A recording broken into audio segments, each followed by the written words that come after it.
আজ তুই যাবি কই? আজ যারা নতুন তুই আর কেউ না। ফেনী শহরের ব্যস্ততম গ্র্যান্ড হক টাওয়ারের সামনে ঘটে যাওয়া একটি ঘটনা মুহূর্তেই থমকে দেয় শত শত পথচারীকে। আদরের মেয়েটি প্রেমিকের সঙ্গে পালিয়ে যাওয়ার সময় তার বাবা ছুটে এসে মেয়েকে আটকে দেয়। বাবার গলায় তখন আকুতি, তুই যা করছিস এটা ঠিক না, বাড়ি চল মা। কিন্তু মেয়েটি কি বলল জানেন? সে জনসম্মুখে নিজের বাবাকে অস্বীকার করে বলে, এই লোকটাকে আমি চিনি না, এটা আমার বাবা না, আমাকে হয়রানি করছে। তোর রং পালান ধরে চিয়াই গ্রাউন্ডটার সামনে হিনে আই তো চিয়ার দিয়ে কইছ মানছেরে বুনো ইয়ার তোর গলি দেখল কেন? এ কথা শোনার পর রাস্তার পাশে দাঁড়িয়ে থাকা শত মানুষের সামনে একজন বাবা আজ মরে গেলেন জীবিত অবস্থায়। কোনো মতে জনতার ভিড় থেকে নিজেকে সামলে নিয়ে বাসায় ফিরে যান সেই পিতা, কিন্তু হৃদয়ে রক্তক্ষরণ থামেনি। তিনি বুঝে যান যাকে নিজের জীবন দিয়ে আগলে রেখেছেন সেই আজ তার ব্যক্তিত্ব অস্বীকার করছে। এই এর পরিণতিতে সেই বাবা আর বাবা হয়ে থাকতেই চাননি। তিনি একটি স্ট্যাম্প পেপার নেন, মেয়েকে দিয়ে লিখিয়ে দেন, চিরদিনের জন্য সম্পর্ক ছেদ্য। আমি অমুক স্বইচ্ছায় পোষণ করছি যে আমি অমুক মেয়ের পিতা নই। এই মেয়ে আমার কোনো সম্পত্তির, আমার কোনো দায়িত্বের কিংবা সামাজিক সম্পর্কের অংশীদার নয়। সবশেষে বাবা উচ্চারণ করেন জীবনের সবচেয়ে হৃদয় বিদারক শব্দগুলো, আজ থেকে তুই আমার কেউ না।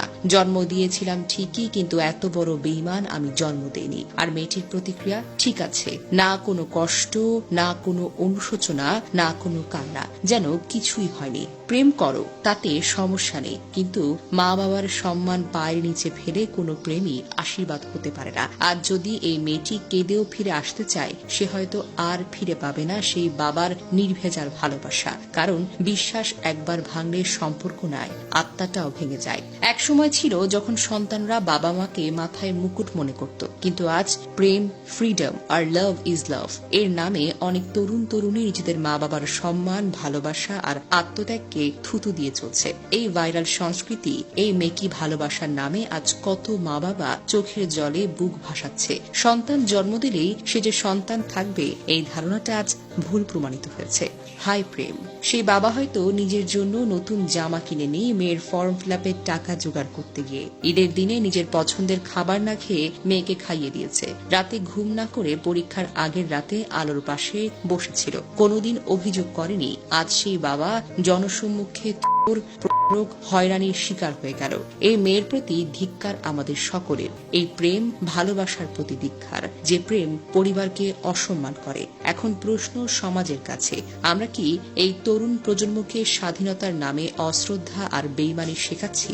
বাবা মা কি এখন এক্সপায়ার্ড হয়ে গেছে শুধুই দায়িত্ব শেষ হওয়ার পর?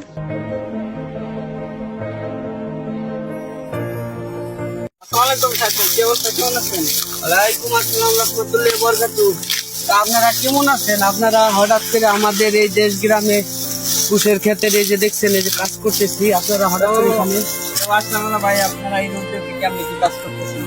আরে ভাই কি বলবো ভাই, গরিব মানুষ, এই যে একটু কুশের লাগাইছি, এই যে আমাদের গাছপালা আছে, কারণ কি করব বলেন, দেখেন এই চকের ভিতরে কেউ আর নাই, আমি একাই কাজ করতেছি।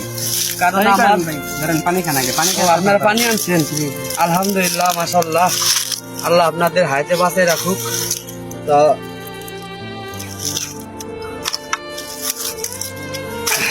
এই নেন ভাই, আপনার বিস্তারিত ভাই খুলে বলেন, আপনি ভাই কি বলবো, আমার তো ঢাকা শহরে একটা ছেলে পাঠাইছিলাম লেখাপড়া শিখানোর জন্য।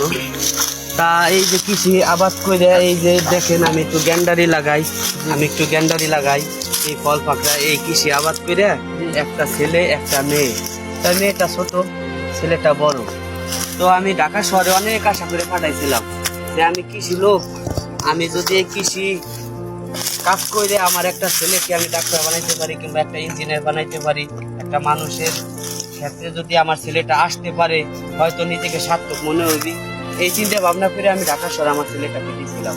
তো আমার ছেলেটা ঢাকা বুয়েট কলেজ না কি বলে, ওই কলেজে আমি মেলা টাকা দিয়ে 10 বছর পর্যন্ত আমার ছেলেটাকে আমি মানুষের মতো মানুষ করতে পারিনি, অমানুষ করেছি।